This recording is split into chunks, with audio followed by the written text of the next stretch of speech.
Hey everybody, it's your boy Surge Dragon. Welcome back to another edition of the Heavens Monsters Podcast. Today I am with Chris Petrie.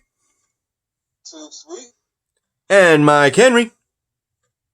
If you're ready for the episode of the Heavens Monsters Podcast, give me a hell yeah. Hell yeah. I said if you're ready for the episode of the Heavens Monsters Podcast, give me a hell yeah. Hell yeah. Let's kick off the Raw after Hell in a Cell. Correction. Like or subscribe. Tell them, Surge. Make sure to hit that like button, hit that subscribe button, and hit that notification bell for more of the Heavens Monsters Podcast here on my channel, Surge Dragon. Yeah, be good. Alright. Now let's kick off with AJ Styles versus Jeff Hardy. Survivor Series qualifying match. So, first off, we gotta mention the fact that after Hell in a Cell, we are going straight into Survivor Series. Note the fact that they're not even going to mention the fact of NXT because they're competing with AEW. Due to the fact of last year's Survivor Series, NXT won with a whopping 4 out of 2 and 1. Monday Night Raw was 1. Ooh. Vince felt that. He did not like that. He's like, my baby. Oh, my child. Oh, Raw. My number 1. Oh, why? Suck it, Vince. Triple H was happy, I'll bet. Yep. So this time around, it's just SmackDown versus Raw. And prior to what Mikey just said, the first ones to compete in a qualifying 5-man representing elimination tag match is AJ Styles versus Jeff Hardy. With, mind you, the bodyguard of AJ Styles. So who won that match, Mikey? The winner of this match belonged to Chris Petrie's favorite, AJ Styles. Due to some interference and just overall presence of his bodyguard. Do we even got a name for this guy? No, I don't know. What the hell? He's just AJ Styles' bodyguard. Formerly known as the Bouncer for Raw Underground. Which was canceled. Oh, Shane McMahon's watching. Which was canceled. Any other 2 cents on that, Mikey? Elias once again smashed the hell out of Hardy's back to achieve some Hell in a Cell payback. Mm-hmm. That's right. Which we'll get to Raw talk shortly.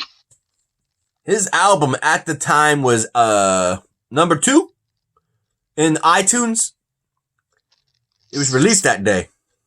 Universal Truth is what it's called. No joke. Actually, I think it was less than that, and then it rose as through the night went. So, I guess you got some fandom going on for that one. You Chris, what'd you think about that match? Yes. AJ Styles is the leader of Survivor Series. And now, he got his phenomenal bodyguard with him.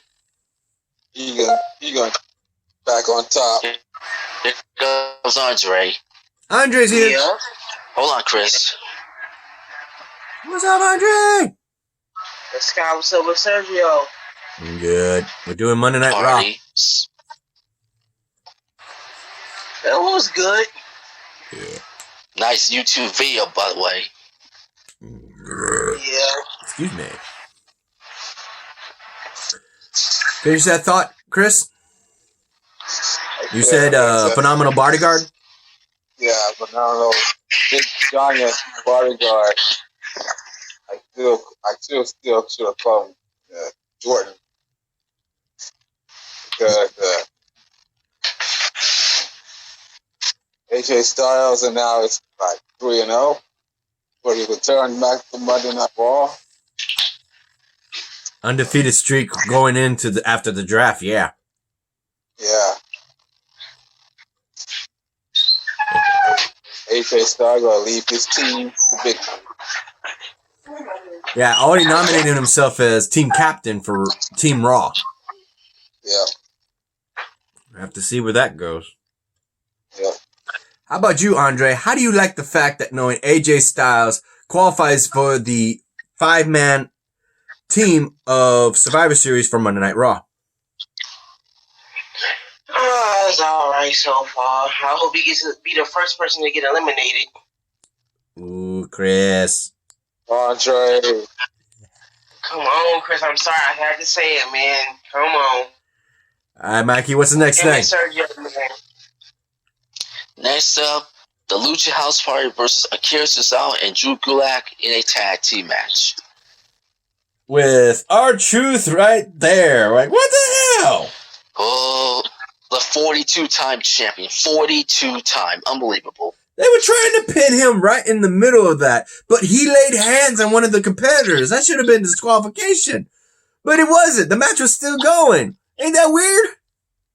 Yeah. Go ahead, Chris. I heard you. R-Truth might be the dumbest person in the world. I mean, you don't come out and doing a match because you have the 24/7 championship around your waist. People might come after you and that title. You came out anyway. I think it's the fact that it was the 24/7 champion R-Truth that got involved, because with his title, it's a never-ending match. False count anywhere. So, yeah. I guess when he interfered, it became relevant that it didn't matter if he attacked anybody, because due to his championship, he's always in a match with its own stipulations that the referee's got to represent. So, ref didn't count that. I was like, what? That's a loophole. Because even Akira Tozawa was trying to pin him right in the middle of the tag match. Although R-Truth got away freely, so. What's your thought on that, Mikey? Once R2 trying to create distraction, he strolled out to the ring, and a man scrambled to suit for his title, but he sent Tozawa flying over the barricade and was able to escape after Lucha House Party picked up a tag team victory. Mm-hmm. You, Andre, how do you feel? Everybody's going after that 24/7 title. Not everybody. How about you, Andre? How do you feel about R-Truth getting involved in that match? That was kind of crazy, man. But I can get a shot at the 24/7 title and be the champion for once. Be Sergio and everybody. All right, Mikey, what's the next match? Next match, bask in his glory, Keith Lee versus Elias in another qualifying match. So this match would have interesting altercations due to the fact that Elias had previously already jumped Jeff Hardy after his match.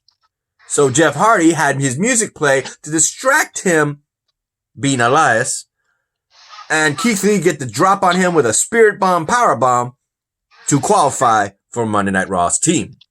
And then Jeff Hardy came up behind and hit him with another guitar. I'm like, where are they getting all these guitars? Go ahead, Mikey, get your 2 hands. Payback's a bitch, Sturge. You know payback's a bitch. This drama between Jeff Hardy and Elias is far from over.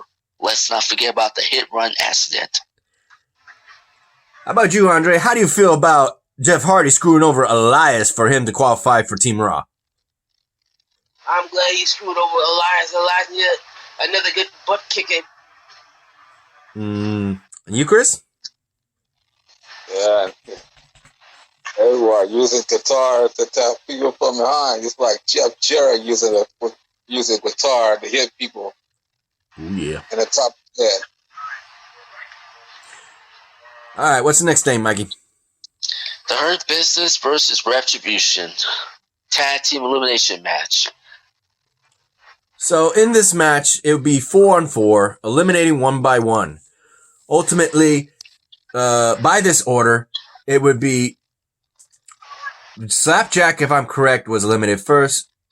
And after that, we would have both Bobby Lashley and T-Bar eliminating themselves in a double countout. MVP would be eliminated, followed by Mace leaving Mustafa Ali, the leader of the Retribution, all by himself. And then he gets a chair and swings and ultimately disqualifies himself, giving the win to the Hurt Business. And Mustafa Ali by himself is ultimately cornered by all four members and gets out of Dodge. This is the second time or more than that by now that Retribution has lost to the Hurt Business. And the Hurt Business has already stated that once this is all taken care of Retribution has been eliminated, they want WWE to pay them, specifically Adam Pearce, to pay them in gold. Not cash, gold. What the? How you feel about, yeah, how you feel about that, Andre? It's okay, I guess. Not all that, you know. It's crazy, huh? Yeah, crazy. You, Mikey? Are you kidding me? Gold? Gold. You mean to tell me that Adam Cole wants to make Retribution gold? Yeah. You mean Adam Pearce, not Adam Cole. Mikey's the one who got the wrong name this time, not I got me. my name. Somebody's name. You mean to tell me that Adam Pearce wants gold? No. The Hurt Business wants gold, and they want Adam Pearce to pay. You hear me? Yeah, I heard you. Maybe it's your bad connection. Nah, we good. Like I was saying, you mean to tell me that Adam Pearce wants gold from... What did you say, Serge? Gold? Not Adam Pearce. The Hurt Business wants gold, and they want Adam Pearce to pay. Oh my God! So unbelievable. You didn't hear me. I was thinking you thought we didn't hear you. No, it's the other way around. It's probably a bad connection. Next is Drew McIntyre versus The Miz. That's what kicked off the show. It was Drew McIntyre not making any excuses, saying he lost to Randy Orton. And The Miz, who won the Money in the Briefcase with John Morrison, was picking, just poking at him with one verbal after another, verbal insult. And he gave him a headbutt and a forearm. Oh my God! And he said he's going to talk to management. Well, management granted, he gets a match with The Miz. And ultimately claymores his damn face. How you feel about that, Andre? Ooh. Yeah. That's okay, I guess. What? You don't like the fact that Drew McIntyre claymore kicked The Miz in the face? Oh, I enjoyed that. That was nice. I hope he do it again. How about you, Chris? What? Yeah. Or needs to get a good kick in the face. No, The Miz. With The Miz, you know what I mean, Sergio. There you go. Go ahead, Chris. Drew McIntyre, instead of his momentum to get back his championship, he lost at Hell in a Cell. And what he's done with Morrison, he throw that suitcase far away. Yeah. How about you, Mikey? Well, despite losing his title to Randy Orton, Miz started to come out. And I'm going to tell you right now, folks, this reminds me somewhat 10 years ago. I'm like, oh my God.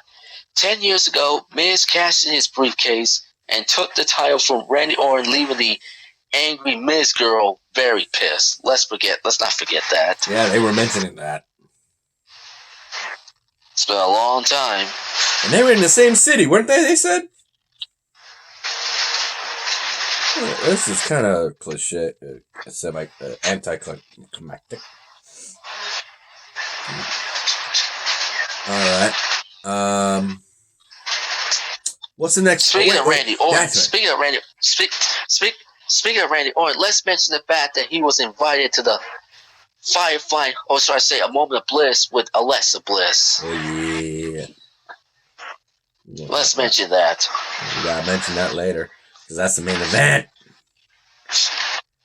Oh, and also let's mention the New Day and Asuka look ahead to Survivor Series. Yeah, with the Hurt Business looking at him like they a bunch of crazy fools. Like, nah, they for real, man. They for real.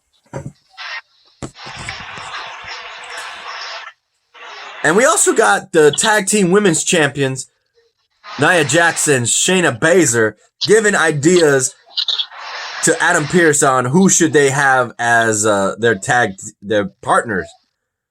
Also in advance, Nia Jax is calling herself the team captain. Oh my God! Really? Team captain. You deserve to be team captain. Oh. Are you kidding me? I wouldn't know. I let them decide that. In which case, once Adam Pearce came out with who was the other guy?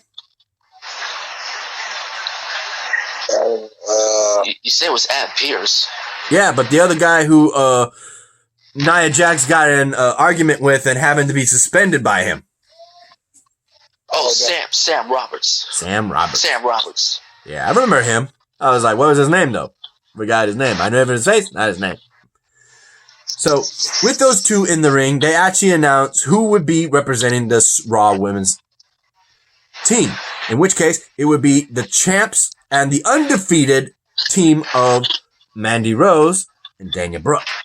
So, the fifth person was left up to debate in a 4-way match. Whoever won became number 5. In which case, it would be Evans, Peyton Royce, and Lana. Go ahead, say it again. Nikki Cross, Lacey Evans, Peyton Royce, and Lana.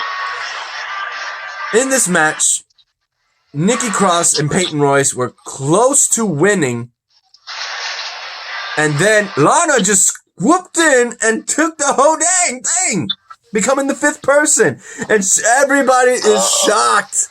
They got their mouths gaping open, going like, I see Nia Jax going. She couldn't believe it. And now the question I'm asking is, can she and Lana coexist? Because the last thing you don't want is put her through a table for the 6th time. They did that, though. She did that. She was hugging her and she wouldn't let her go. And then she picked her up and bam, 6th time. And they were like, why are you partners? You're supposed to be teammates. That's not teamwork. What the hell? My thoughts is, I'm in shock that. My thoughts is, it was either Nikki Cross or pull blankets. I wanted Nikki Cross to win, but instead Lana stole the victory, leaving Nia Jax, Shayna Baszler, Mandy Rose, and Dana Brooke in shock. And I'm asking myself, can Lana and Nia Jax coexist and put their dim spines? Because the last thing you don't want is Lana getting put through the announce table for the 6th time. And like you said, Lana got put through a table. And I'm not going to waste my breath about AEW trying to stick it to WWE, even though that Lana's husband Rusev is in AEW. Take your pick. How about you, Andre? How do you feel about Lana getting thrown through the announcer table for a 6th time after she qualifies at number 5 women's team representing Raw? I don't think she should have won that match, but I don't know. I think she kind of stole that win, you know. She did. She earned it by stealing it. She didn't earn that. She stole it. You know it, Sergio. She didn't deserve nothing, earned it or nothing, Sergio. You know she stole that, man. What's up with you? Hey, she got thrown to a table again, if that helps. Yeah, it helps, you know. I guess it helps. You know that? Yeah, that helps your wife, Lana, get... That ain't my wife. That's Russo's wife. Miro. Hey, that's your girl, Sergio. Hey, my girl. Chris and, hey, my girl. You and the guys. You hey, and my Mikey girl. And Chris, that's y'all girl, man. Y'all know that. What? I'm with Nia Jax, man. course she would. She's the one who threw Lana. Alright, Chris, get your 2 cents. That was great. I would really pray for Nikki Cross to win, but Lana got the win. Everybody shocked. And yeah. Lana was hugging Nia Jax. Nia Jax didn't let go. He said, well, she said, we're going to put her in the announce table the 6th time. And she did. So, can they go to 6 for Lana? Let me answer that. No. They don't like Lana. They still punishing her for Rusev went to AEW. So they still do that. Year out. What's next, Mikey? Why don't we let's talk about Sheamus versus the original bro Matt Riddle in the Survivor Series qualifying match. This would be the 3rd qualifying match for the 3rd position, in which case Matt Riddle definitely took it to Sheamus, but surprise, surprise, Sheamus worked on Matt Riddle's back throughout the whole match, and it worked. Matt Riddle tried his best to try and get the final say, but his back gave out, ultimately allowing Sheamus to bro kick him in the face and putting him out and qualifying for the Raw team. AJ Styles, Keith Lee, and Sheamus. Raw's looking good. Raw's looking good. Good, I tell you. Okay. What's your thoughts on that, Chris? I wanted Matt Riddle. I just wanted him to win, but like you said, his back gave away, and him hit the bro kick and got the victory, joining AJ Styles, Keith Lee, and now himself in the Survivor Series team. Interesting. How about you, Andre? How do you feel about Sheamus beating Matt Riddle?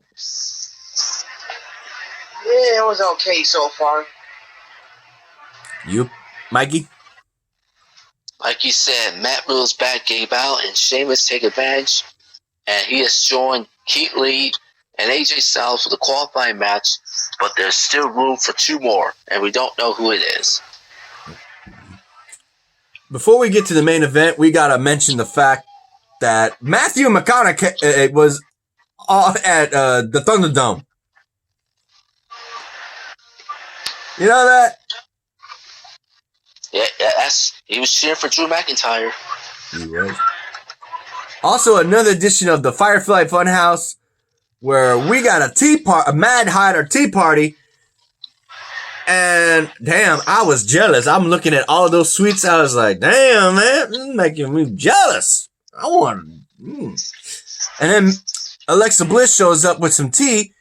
In which case, oh my god, poor rabbit. He got killed again. And she spiked the tea with poison. She's mad, I tell you. Mad! What are your thoughts, Chris? I hear you. Yeah. Alexa Bliss is evil. Alexa Bliss now. Twisted Bliss! That's the name of a move, too. Yeah. Twisted Bliss. How about you, Andre? How do you feel about Alexa Bliss spiking the tea with poison? Killing the rabbit again? That was crazy, man. That was just crazy. You, Mikey? My thoughts is I don't know what's going through Alexa Bliss's head, but that's one crazy goddess. All right. Before we get to the main event again, we got to look at what the mockery of the Street Profits of the New Day of Xavier Woods and Kofi Kingston. I actually thought they were Street Profits for a second there because they're wearing their gear. And I'm looking at them like, no, that's Kofi Kingston and Xavier Woods. Which they mentioned that they're going to go up against the Street Profits representing SmackDown and New Day representing Raw. And they're going to see who can beat who at Survivor Series. Interesting. Asuka will also be taking on Sasha Banks. Don't care. Huh? Go ahead, Mikey. Say that again. I said we don't care. We don't care if it's Raw or SmackDown. Let the brand supremacy brawl. Case in point, we got Asuka looking forward to fighting Sasha Banks. And the Hurt Business came in talking about Bobby Lashley fighting against Sami Zayn. Oh. But the biggest one is Randy Orton versus the Chief, Roman Reigns. Ooh.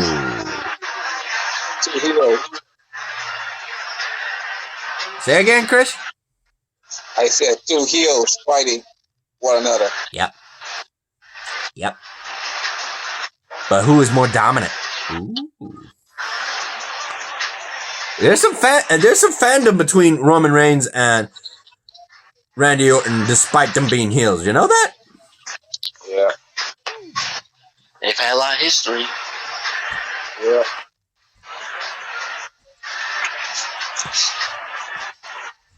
I'm trying to see. What was the last bit?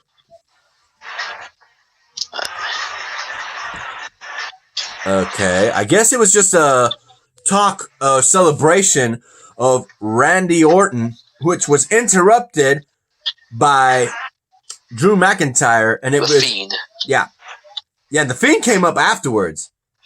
And then he had a choice. He had the Fiend behind him or Drew McIntyre in front of him. He said, I am not messing with the Fiend. I am going after Drew McIntyre. It's a brawl. And it ended with them brawling. What are your thoughts on that, Andre? It was crazy, man, but entertaining to see. You, Chris? Yeah. Randy Orton had to pick a choice. Fight the Fiend or Drew McIntyre. So he chose Drew McIntyre. And they brought it for the show ends. I really hate that. Show ends, but the show ends when they still continue brawling. They did that twice already. Yeah. How about you, Mikey? Craziness. Orton, McIntyre, and the Fiend. All right. Before we talk about Raw Talk, let's go ahead and talk about our brethren of the Heavens Monsters podcast. A shout out to Xavier Hill, as well as Mike Henry and Andre Mitchell. A link to their YouTube channels will be in the descriptions down below, as always. And a remaining shout out to Chris Petrie, T-Money, Renee, Farrell, and Delvin. Let's talk about Raw Talk. Woo! Who was the first guest? It began with Elias. Elias. Elias. Yep. Charlie mentioned that due to the ratings of Monday Night Raw talking about the album, the iTunes #1 was Elias. He went from #2 to #1 at the end of the night. He was most popular on iTunes. Our Truth was like, dang, dude. You special. So Elias was talking all this, and he says that he plans on getting all that. Also, I forgot to mention this on the kickoff of Hell in a Cell. Hell in a Cell, Booker T was on that panel asking Elias, who showed up, saying, man, when is Elias going to go on tour? And when is he coming to Houston? I was like, Booker!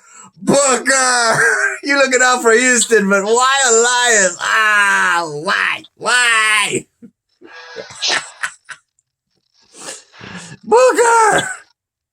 Booker T!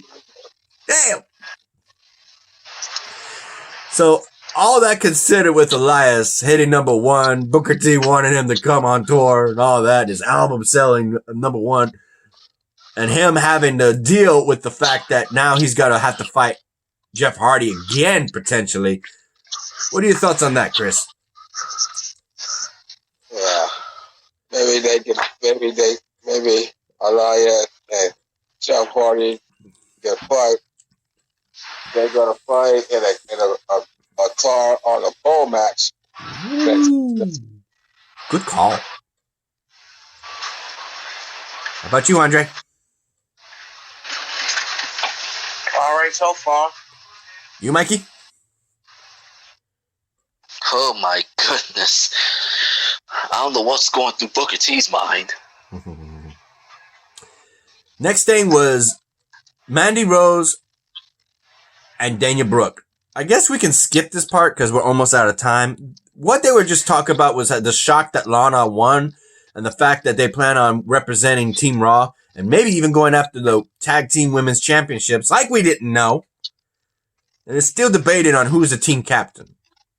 So let's go ahead and skip that one and get straight to the third individual. Who was the third and last final guest? The man that whooped Matt Riddle's ass. Sheamus? Yep, Sheamus. Yep.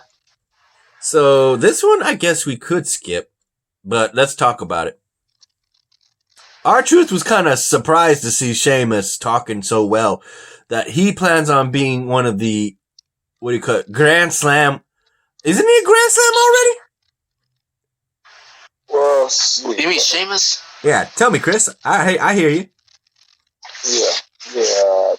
First was WWE champion, world champion, tag team champion, Intercontinental, United States champion. Well, he's a Grand Slam already. Yep. So Ultra Grand Slam is what he said. I was like, what? Ultra Grand Slam? What the heck? Yeah. You ready to end this? Was there anything else we missed? I believe that should be it. Yep. You, Chris? Yeah, that's it. That's it. Okay, next up. All right. You already know, Mikey. I know you're ready. You ready to end this show, guys? Yep. Let's go. Let me flip it. Wait for it. There you go. Alright, if you like this video, give it a thumbs up. You didn't, give it a thumbs down. Hit the subscribe button, like the content, hit that notification bell for the next Heaven's Monsters podcast. And I'm Serge. That's Chris. That's Andre. That's Mikey. Mikey, tell them what's next. And that's the bottom line. And that's the bottom line. Because the Heaven's Monsters podcast crew says so. And we'll see you if we got time for another late night edition of the podcast. We're going to talk about Halloween Havoc NXT. Speaking of which, happy Halloween, folks. I'm definitely going to do that one next with these guys. Let's go.